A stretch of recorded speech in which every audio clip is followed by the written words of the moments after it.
नरेंद्र मोदी, देश के 15वें प्रधानमंत्री। नरेंद्र मोदी का यह राजनीतिक सफर कहां से शुरू होता है, यह कहना मुश्किल है, लेकिन इतना तय है कि नरेंद्र मोदी का राजनीतिक सफर गुजरात में बीजेपी के उत्थान से सीधे सीधे जुड़ा है। नरेंद्र मोदी गुजरात में स्वयं सेवक संघ के प्रचारक थे। उन्हें पहली राजनीतिक जिम्मेदारी 1987 में मिली।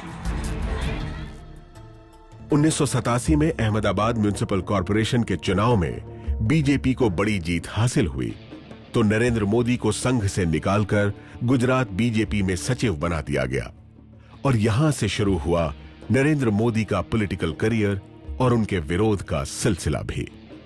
अगले ही साल नरेंद्र मोदी की तरक्की भी हो गई और उन्हें गुजरात बीजेपी का महासचिव बना दिया गया। जब नरेंद्र मोदी ने अपने एक पॉलिटिकल करियर शुरू की तो सबसे पहले अहमदाबाद म्युनिसिपल कॉरपोरेशन में उनको प्रभारी बनाया था। तो एक बाजू मेयर थे और स्टैंडिंग कमेटी के चेयरमैन थे, एक बाजू नरेंद्र मोदी थे। तो सभी स्टैंडिंग कमेटी के जो मेंबर्स थे उनको अपने एक रूम में इकट्ठा करते थे, बोलते भाई अभी चलो बताओ क्या एजेंडा है। तो मेयर वगैरह को लगा कि ये तो मोदी जैसे सुपर मेयर ऐसे बिहेव कर रहे हैं। तो सभी स्टैंडिंग कमेटी के मेंबर्स ने उनके सामने फिर रेबेल कर दिया और फिर बंद कर दिया और बोला कि भाई नरेंद्र मोदी को हटाओ। नरेंद्र मोदी को हटा दिया केशुभाई के समय में म्युनिसिपल कॉरपोरेशन के प्रभारी की पोजीशन से।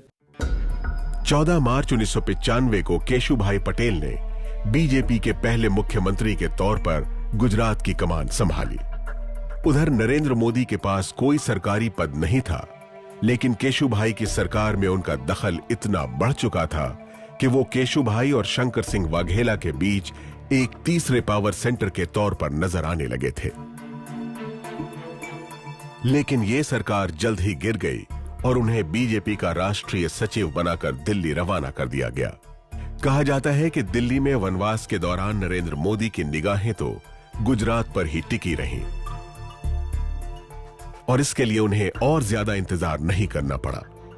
26 जनवरी 2001 को गुजरात में आए विनाशकारी भूकंप ने नरेंद्र मोदी की गुजरात वापसी का दरवाजा खोल दिया। उन्हें गुजरात का मुख्यमंत्री बना दिया गया। अर्थक्वेक का जो हुआ था, अर्थक्वेक हुआ था, एक बहुत बड़ी चीज थी, उससे जूझ रहे थे, स्टेट जूझ रहा था, प्रेशर में था, लोग हताहत हुए थे, बड़ी मात्रा में हुए थे, कच्छ में भी हुए थे, अहमदाबाद में भी असर हुआ था, परसेप्शन हुआ था। एक ये गवर्नमेंट जो है इतने बड़े हादसे से जिस वक्त जूझ रही थी तो एक तरीके से कोने में तो फंस गई थी। उसके बाद के बाई इलेक्शंस भी हुए, चीज़ें हुई, तो ये सारा स्थितियां जो हो रही थी वो एक न एक तौर से कि भाई केशुभाई एक कोने में फंसे हुए थे। बीजेपी उस समय bio elections, local body elections, student election, छात्र संघ चुनाव सब हारती रही। बहुत ही बुरा दौरा से गुजरी बीजेपी। और फिर आया वो भूकंप। जब भूकंप आया उस समय बहुत एक्टिवली स्टोरीज निकलने लगे कि केशुभाई से के बस का है ही नहीं ये सिचुएशन संभालना, लीडरशिप में परिवर्तन होने की बहुत जरूरी है और ये एक ही व्यक्ति है जो जाके संभाल पाएंगे और वो है नरेंद्र मोदी। वैसे नरेंद्र मोदी के विरोधियों का दावा रहा है कि गुजरात का मुख्यमंत्री बनने के लिए उन्होंने खूब लॉबिंग की थी। यही नहीं, उन्होंने मुख्यमंत्री केशुभाई पटेल के खिलाफ नेगेटिव स्टोरी चलवाने के लिए दिल्ली में कुछ पत्रकारों से संपर्क भी साधा था। बहुत वरिष्ठ संपादक ने कहा कि वो उनके ऑफिस में पहुंच गए कुछ डॉक्यूमेंट्स लेके केशुभाई के खिलाफ, लेकिन हम लोग जो रोजाना उनसे इंटरैक्ट करते थे, अगर सत्य बोलना है तो उन्होंने कभी कुछ बोला नहीं केशुभाई के खिलाफ हम लोगों को। हो सकता है कि कुछ चंद लोगों को चुना होगा स्टोरीज वगैरह प्लांट करने को, लेकिन इतना तो जरूर इशारों में कहते थे कि भाई सरकार का हाल तो ठीक नहीं है, बिगड़ रहा है, संगठन का हाल ठीक नहीं है, बिगड़ रहा है। नरेंद्र मोदी को गुजरात का मुख्यमंत्री बनाने के फैसले के पीछे चाहे वजह जो भी हो, फैसला बड़ा और जोखिम भरा था। गुजरात की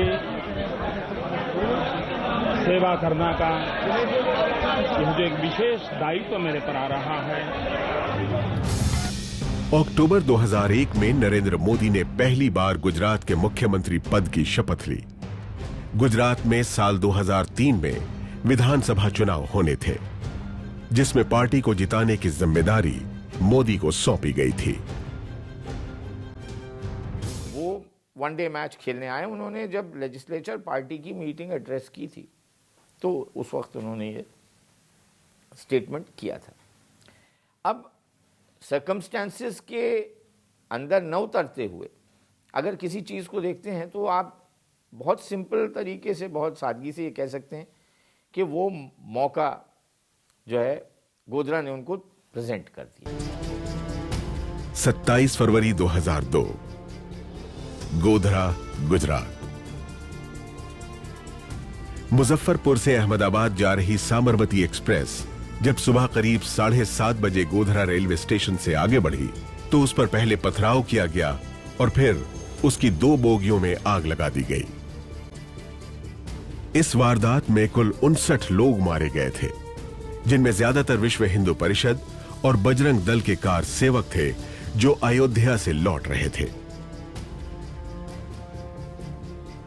ये घटना न कम्युनल राइट की है, न ये कम्युनल राइट का इंसिडेंट है। ये निश्चित तरह सामूहिक रूप से हिंसा करने का एक कृत्य है। वन साइडेड है, निर्दोष लोग हैं, 40 महिलाएं, बच्चे हैं, ट्रेन में जा रहे हैं, उनको जला दिया गया।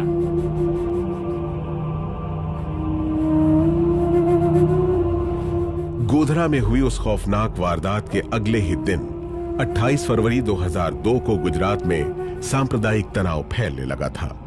गोधरा कांड के बाद अहमदाबाद समेत राज्य के कई इलाकों में दंगे भड़क उठे। दंगों के दौरान सरकारी आंकड़ों में मरने वालों की तादाद 1266 दर्ज है, जिनमें से 70% से ज्यादा मुसलमान थे। इन दंगों के दौरान राज्य सरकार और मुख्यमंत्री नरेंद्र मोदी की भूमिका पर उनके विरोधी लगातार सवाल उठाते रहे हैं।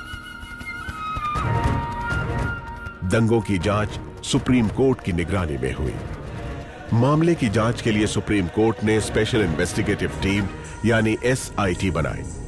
SIT ने नरेंद्र मोदी के खिलाफ मुकदमा नहीं चलाने की रिपोर्ट दी। इसे निचली अदालत ने सही माना। आज तक हिंदुस्तान के किसी मुख्यमंत्री को 9 घंटे किसी पुलिस वाले ने ग्रिल किया है? ये मुख्यमंत्री है जिसको 9 घंटे तक पुलिस अफसरों ने ग्रिल किया था, सुप्रीम कोर्ट के कहने पर किया था, और सुप्रीम कोर्ट ने उसको वीडियो रिकॉर्डिंग करके देखा था। ये सब कसौटियों से निकला हो। गुजरात दंगों के दौरान दिल्ली में अटल बिहारी वाजपेयी की सरकार थी। अटल बिहारी वाजपेयी ने दंगों के महीने भर बाद गुजरात का दौरा किया था और मोदी से राजधर्म निभाने की अपील भी की थी। चीफ मिनिस्टर के लिए मेरा एक ही संदेश है कि वो राजधर्म का पालन करें। राजधर्म,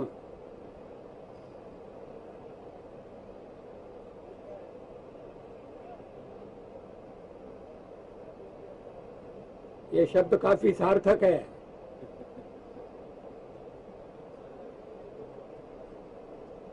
मैं उसी का पालन कर रहा हूं, पालन करने का प्रयास कर रहा हूं।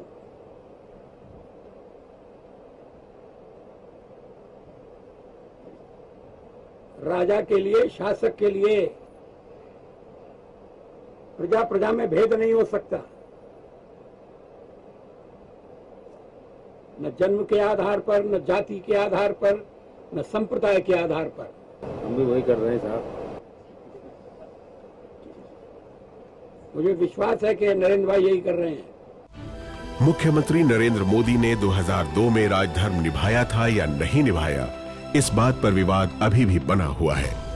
लेकिन प्रधानमंत्री पद के लिए बीजेपी उम्मीदवार बनने के बाद से वो लगातार कहते रहे हैं कि उनकी नजर में सभी लोग बराबर हैं और देश का संविधान सबसे ऊपर है। पहली बात है, मुझे सरकार चलानी है।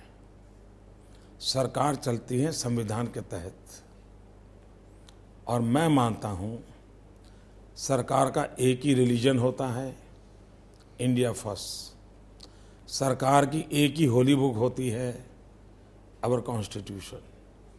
सरकार की एक ही भक्ति होती है, भारत भक्ति।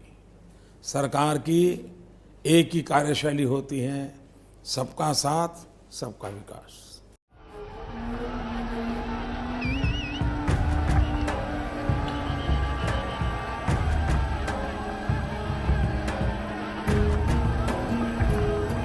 बहरहाल 2002 के दंगों के बाद उसी साल दिसंबर 2002 में गुजरात विधानसभा के चुनाव हुए।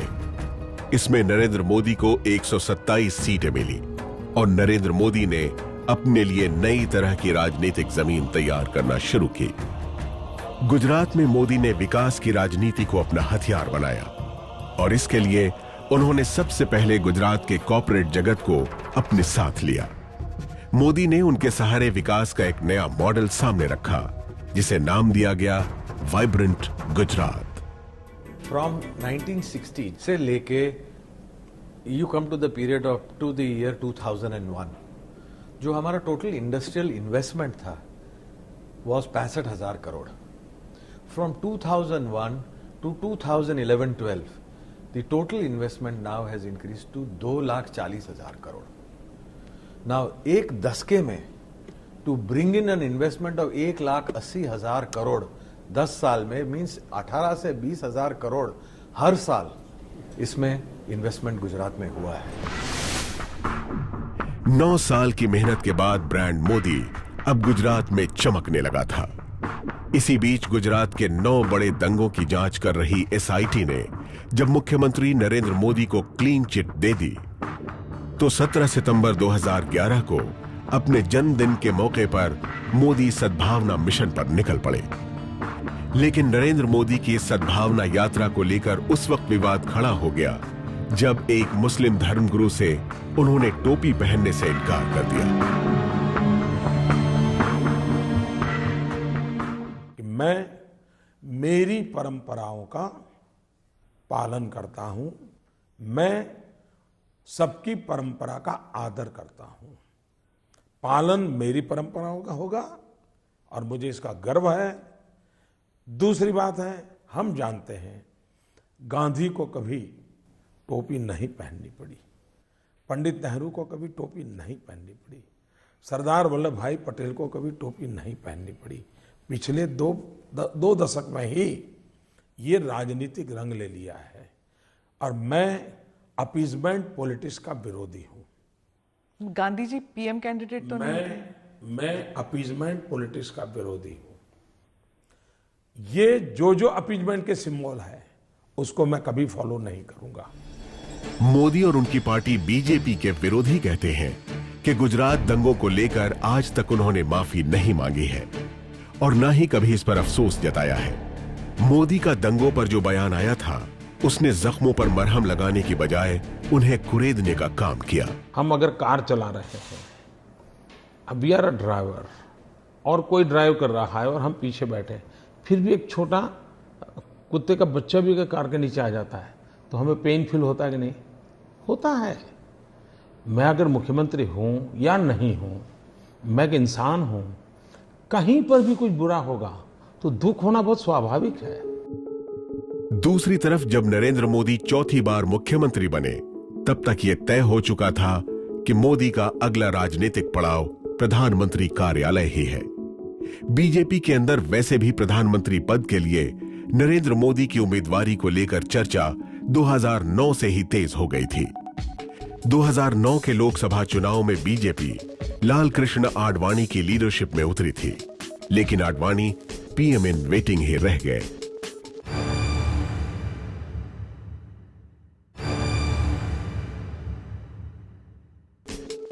2009 से 2012 के बीच गुजरात में ब्रांड मोदी तेजी से चमका और 2012 के विधानसभा चुनाव में जीत की हैट्रिक लगाने के बाद तो नरेंद्र मोदी का पार्टी में कद और भी ज्यादा बड़ा हो गया।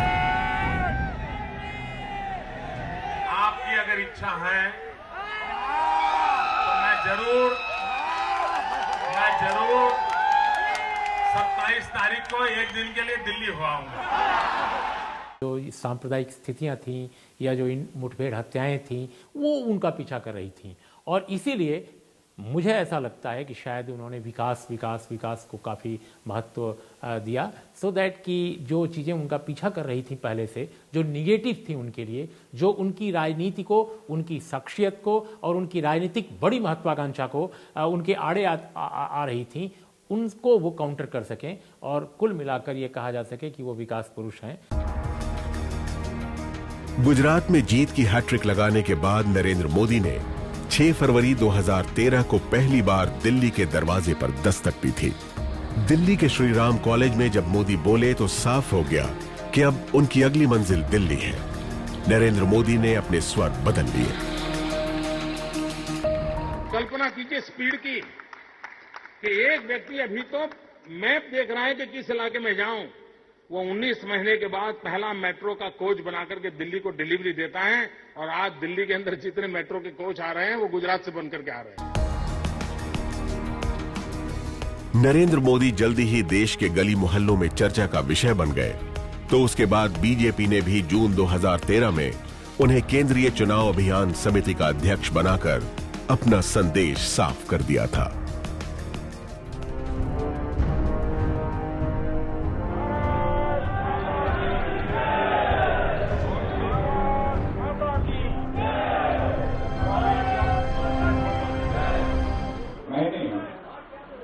गुजरात के मुख्यमंत्री श्री नरेंद्र मोदी को चुनाव अभियान समिति का चेयरमैन घोषित किया है। नरेंद्र मोदी को चुनाव अभियान समिति का अध्यक्ष बनाए जाने का बीजेपी नेता लालकृष्ण आडवाणी विरोध कर रहे थे। इसी वजह से वो और उनके समर्थक गोवा की राष्ट्रीय कार्यकारिणी की बैठक में नहीं आए थे। लेकिन आडवाणी के कड़े विरोध के बावजूद मोदी ने पार्टी का दिल्ली किला जीत लिया था। आज के दिन में आरएसएस जो है वो नरेंद्र मोदी का जो लीडरशिप है उसमें जो स्टैंप लगा दिया, रबर स्टैंप लगाया, वो मोहर जो लगाया वो आरएसएस है। और वो आरएसएस के साथ जो रिश्ता ठीक किया है उसके कारण भाजपा में वर्किंग रिलेशनशिप सबके साथ ठीक किया है। और सेकेंड जनरेशन, फर्स्ट जनरेशन में समस्या है, लेकिन भाजपा में second generation, third generation and workers, उसका जो मॉरल जो सैंक्टिटी, वो जो अथॉरिटी, वो नरेंद्र मोदी के लिए है। भारतीय जनता पार्टी के सभी वरिष्ठों ने मुझे बनाया है, एक प्रकार से मेरा मोल्डिंग किया है। नरेंद्र मोदी जैसे ही चुनाव अभियान समिति के अध्यक्ष बने, ये तय हो गया कि बीजेपी के प्रधानमंत्री पद के उम्मीदवार वही होंगे। उधर आडवाणी का मोदी विरोध यही नहीं रुका। संघ के हस्तक्षेप के बाद आडवाणी को मना लिया गया। इतना ही नहीं, 13 सितंबर 2013 को आडवाणी के विरोध को दरकिनार करते हुए नरेंद्र मोदी को बीजेपी ने प्रधानमंत्री पद का उम्मीदवार घोषित कर दिया।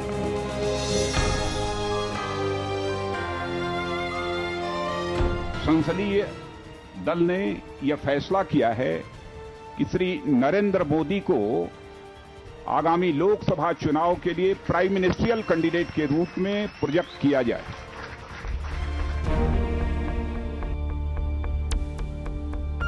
नरेंद्र मोदी ने पार्टी का किला तो जीत लिया, लेकिन उनकी उम्मीदवारी के ऐलान से पहले ही उनके एक सहयोगी दल जेडीयू ने बीजेपी से नाता तोड़ लिया था।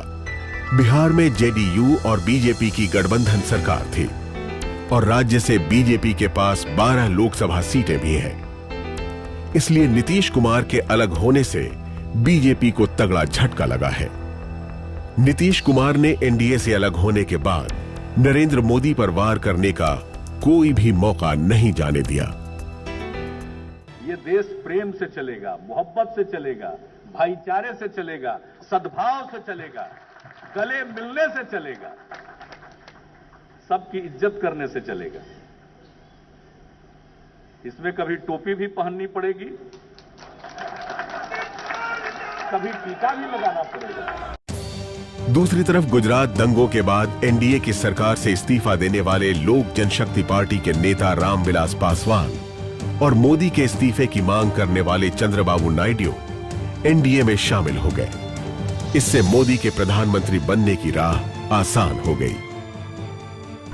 और मैं पूरा का पूरा उम्मीद करूंगा कि आपके रहनुमाई में, आपके नेतृत्व में समाज का कोई वर्ग नहीं हो जिसका अहित हो, और कोई वर्ग नहीं हो जो 1 साल के बाद नहीं कहे कि नरेंद्र मोदी ही हमारा एकमात्र नेता है, उससे अच्छा कोई नेता नहीं है। इसलिए ये आपके ऊपर में कांटा, ये ताज नहीं, कांटा का ताज आने वाला है, और इस कांटा के ताज को आप संभाल करके भारत मां का जो सपना है उस सपना को आप पूरा करने का काम करेंगे।